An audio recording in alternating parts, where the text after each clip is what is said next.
সোনালী বন্ধু, মানুষ যে আমাদের এত পছন্দ করে খায়, তুমি কি জানো মানুষ আমাদের কাঁচা খেলে বেশি উপকার পায় নাকি তোমার মতো একদম ডাসা পাকা অবস্থায় খেলে?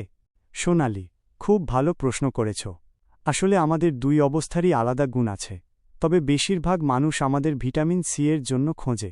আর মজার ব্যাপার হল, আমি যখন তোমার মতো কাঁচা থাকি তখন আমার ভেতর ভিটামিন সি এর পরিমাণ সবচেয়ে বেশি থাকে।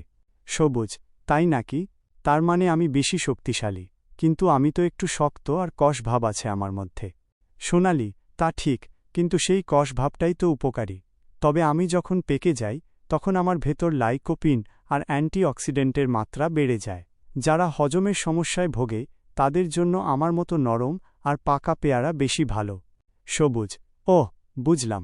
তার মানে যারা রোগ প্রতিরোধ ক্ষমতা বাড়াতে চায় তারা আমাকে বেছে নেবে, আর যাদের পেটের আরাম দরকার তারা তোমাকে।